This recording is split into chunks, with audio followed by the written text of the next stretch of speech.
Max Holloway is a real warrior to the core. That guy relishes it. He loves it. The way he fights, his predatory behavior inside the octagon, that's why he's the baddest motherfucker. But Oliveira, dude's a beast. When Charles Oliveira fights, he doesn't fight safe. From the moment the first bell rings, he's coming at you. And there's a fire inside of him like the center of the sun. These two guys stepping inside the octagon with a BMF title on the line, it's gonna be huge. Bayangkan jika dua petarung paling aktif menyerang dan salah satu spesialis submission paling mematikan di era modern, akhirnya bertemu lagi di oktagon. Bukan sekadar nostalgia, tetapi duel versi upgrade. Hari ini kita akan membahas secara mendalam dan tajam, namun tetap santai, analisis profesional tentang kemungkinan pertarungan Max Holloway melawan Charles Oliveira Jilid 2. Ini bukan prediksi asal tebak. Kita akan membedah dari sisi teknik striking, grappling, kecerdasan pertarung, daya tahan, hingga skenario kemenangan paling realistis untuk masing-masing petarung. Pertama, kita mulai dari pertemuan pertama mereka. Mereka pernah bertarung pada tahun 2015. Saat itu situasinya sangat berbeda dibanding sekarang. Holloway masih dianggap prospek muda. Oliveira dikenal berbakat tetapi belum konsisten. Keduanya belum mencapai masa puncak. Pertarungan itu berakhir cepat karena Oliveira mengalami cedera leher saat scramble di ground. Artinya secara teknis kita belum pernah benar-benar melihat siapa yang lebih unggul dalam kondisi ideal. Ini penting dipahami, karena jika mereka bertemu lagi sekarang, itu bukan sekadar lanjutan, melainkan pertarungan antara dua versi terbaik mereka. Sekarang kita bahas evolusi Max Holloway. Sejak pertemuan pertama itu, Holloway berkembang drastis. Ia berubah menjadi salah satu striker volume terbaik sepanjang sejarah MMA. Ciri khasnya adalah output pukulan yang luar biasa. Ia bisa melepaskan ratusan pukulan dalam 5 ronde tanpa penurunan tempo. Ia juga pressure fighter elite yang terus maju tanpa takut serangan balik. Selain itu, ia punya kemampuan adaptasi real time. Ia mampu mengubah strategi di tengah pertarungan. Kemampuan seperti ini biasanya hanya dimiliki petarung dengan fight IQ sangat tinggi. Versi Holloway sekarang bukan sekadar petarung yang banyak memukul. Ia adalah striker taktis. Ia mengatur ritme, membaca kebiasaan lawan, lalu menghancurkan mereka secara sistematis. Sekarang kita beralih ke sisi lain, Charles Oliveira. Jika Holloway berevolusi terutama di striking, Oliveira berkembang di hampir semua aspek. Dulu ia dikenal sebagai petarung berbakat tetapi tidak stabil.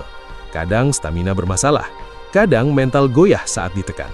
Namun sekarang ia berubah menjadi mesin penyelesaian pertarungan. Ia memegang rekor submission terbanyak dalam sejarah organisasi. Tingkat finishingnya elit, strikingnya jauh lebih tajam dibanding masa awal karir. Transformasi ini mulai terlihat jelas saat ia naik ke kelas ringan. Di kelas itu, ia tampak lebih kuat, lebih tahan pukul, dan jauh lebih percaya diri. Puncaknya adalah ketika ia menjadi juara dunia dan mengalahkan banyak nama besar.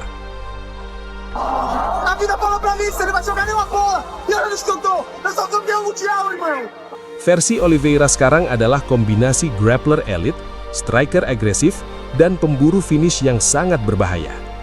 Sekarang kita masuk ke analisis striking. Dari sisi teknik berdiri, Holloway unggul dalam volume, kombinasi panjang, footwork lateral, dan daya tahan dagu. Ia bukan tipe pemukul sekali kena langsung selesai. Ia menghancurkan lawan perlahan sampai stamina dan mental mereka runtuh. Oliveira punya keunggulan berbeda. Ia memiliki power yang lebih besar. Pukulan lurusnya tajam, lutut counternya mematikan. Ancaman submission yang selalu ada membuat lawan ragu masuk terlalu dekat. Perbedaan kunci mereka sederhana. Holloway unggul dalam konsistensi. Oliveira unggul dalam dampak pukulan. Jika pertarungan berlangsung stabil dan panjang, peluang condong ke Holloway. Jika pertarungan berubah kacau dan eksplosif, peluang condong ke Oliveira. Sekarang kita bahas grappling, bagian paling menarik dari match up ini. Holloway sebenarnya grappler defensif yang sangat underrated. Ia jarang sekali disubmit sepanjang karir. Alasannya karena base grapplingnya kuat, kesadaran posisi pinggulnya bagus, dan kemampuan scramble-nya sangat tinggi. Ia bukan grappler ofensif, tetapi pertahanan grapplingnya kelas dunia. Di sisi lain, Oliveira berada di level berbeda. Ia memiliki transisi submission sangat cepat, guard aktif, kontrol clinch kuat, dan kemampuan mengambil punggung lawan dengan instan. Namun ada satu kelemahan kecil. Ia kadang terlalu agresif mengejar submission, sehingga posisi bisa berbalik jika lawan berhasil bertahan. Kesimpulan grapplingnya jelas. Jika pertarungan di ground, Oliveira lebih berbahaya, tetapi Holloway lebih aman. Ini adalah tipe match up antara finisher melawan survivor. Sekarang kita masuk ke faktor kardio dan durability. Dalam pertarungan 5 ronde, kardio adalah penentu utama. Holloway dikenal memiliki salah satu kardio terbaik sepanjang masa. Ia bisa menjaga volume tinggi tanpa terlihat kelelahan. Oliveira memiliki stamina bagus, tetapi bukan tipe tanpa batas. Jika pertarungan masuk ronde 4 atau 5, keunggulan condong milik Holloway. Dari sisi daya tahan pukulan, Holloway terkenal sangat sulit dijatuhkan.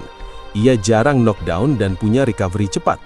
Oliveira dulu dikenal mudah goyah saat kena pukulan keras, meskipun sekarang sudah jauh lebih tahan. Namun secara statistik, jika pertarungan berlangsung panjang dan penuh pukulan, data cenderung memihak Holloway.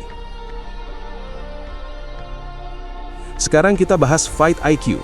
Fight IQ bukan hanya strategi sebelum pertandingan, tetapi kemampuan membaca pola, beradaptasi, dan mengubah tempo saat pertarungan berlangsung. Dalam hal ini, Holloway berada di level master. Ia sering memulai pelan, mengumpulkan data, lalu mengambil alih kendali.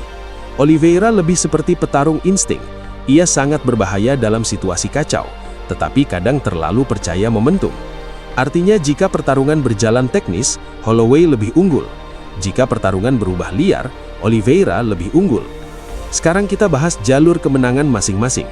Cara Holloway menang adalah menjaga jarak, menggunakan jab dan serangan badan, menghindari clinch terlalu lama, dan memaksa Oliveira bekerja keras sampai lelah.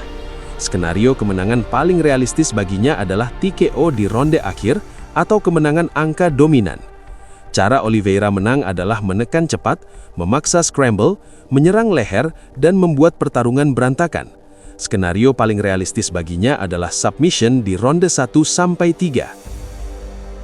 Sekarang kita masuk ke faktor X, hal kecil yang bisa menentukan hasil. Faktor pertama adalah kelas berat badan. Jika pertarungan terjadi di kelas ringan, ukuran tubuh alami lebih menguntungkan Oliveira. Faktor kedua adalah akumulasi damage.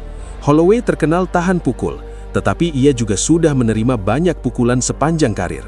Faktor ketiga adalah momentum mental.